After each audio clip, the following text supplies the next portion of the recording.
Не себепті көптеген эксперттер мен кәсіпкерлер қаржылық масштабқа шықпай жатады?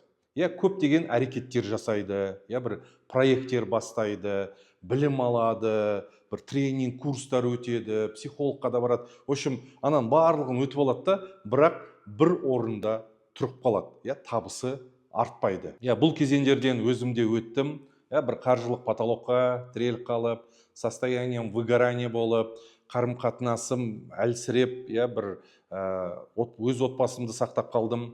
Осы этаптардан өзім өттім, және де басқа да кәсіпкер эксперттермен осы біліммен бөлісіп келе жатырмын. Сондықтан сіздермен келісіп алайық, мен сіздерді бір өмірге үйретпеймін, осы біліммен, тәжірибемен бөліскім келіп отыр. Мен Жасұлан Сейтқалиев, масштаб менторы және қаржылық өсу бизнес тренерімін. Ал енді сіздермен қаржылық масштабқа адам не үшін шықпай жатады, және де нақты негізгі 6 қадаммен бөлсем. Ал енді біріншісі бұл адамның ішкі күйі, энергия, состояниясы. Бұл туралы енді көп естиміз, бұл қалай жұмыс жасайды? Адамның ішкі жағдайы, бір энергиясы болмайынша ешқандай стратегия, инструмент жұмыс жасамайды. Мысалы, маған Абай Асылхан деген мықты эксперт келді. Өзі шыны керек дауыстың, ораторлықтың және сахнада сөйлеудің, актер, блогер, мықты, потенциалы мықты жігітті келген, бірақ фокусы, ішкі күйі басқа жақта болды, бір слив болды. Сол кезде оның қанша мықты идеясы болса да, потенциалы болса да, энергиясы жетіспей жатты. Сол кезде біз оның энергиясы қай жаққа қарай слив болып жатқанын тауып, ол жерді жауып, ресурсқа шыққан кезде, Аллаға шүкір, қазір бір чектің өзінен бір айға 5 миллионға шықты.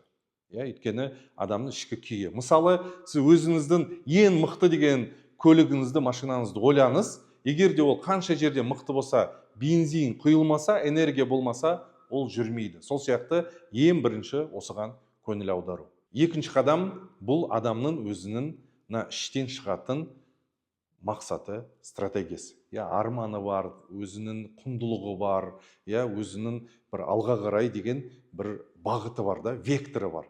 Сол кезде адам энергиясын уже істей бастайды, осы жаққа жұмсай бастайды. Ал егер де слив болып жатса, ол жаққа кете береді. Сондықтан фокусты бұрып, адам өзі не жасай алам деген бір жауапкершілік алып жүре бастайды. Сондықтан екінші қадам адамның өзінің деген бір не жасай алам деген бір авторлығы, алдына деген көзқарасы. Ал енді үшінші қадамда адамның энергия ресурсы бар, мақсаты айқын. Енді жүре бастаған кезде әртүрлі бір эмоционалдық бір күйлерге кеше бастайды. Өзі бір күйзеліске, бір сенімділігі, әртүрлі бір установка, убеждение, қайтадан комфортқа кіріп кетейін ба деген сияқты әртүрлі қорқыныштар ойнай бастайды. Бұл жерде адамның қаржылық установкалары, өзіне деген ішкі күйі бір емкосттарын ашамай жатады.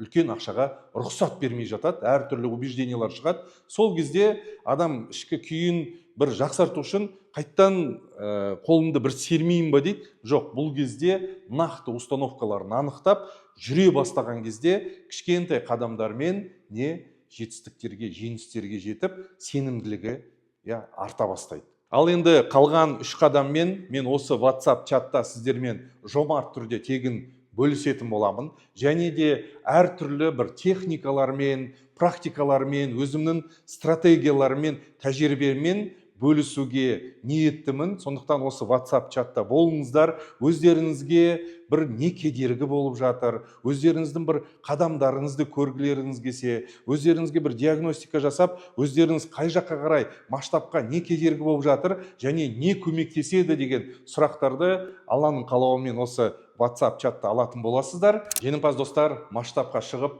ақшаны өсіріп, жаңа деңгейге жетуге тілектес мен Жасұлан Сейтқалиев. Назарларыңызға көп-көп рахмет. Жақсылықта жүздескенше.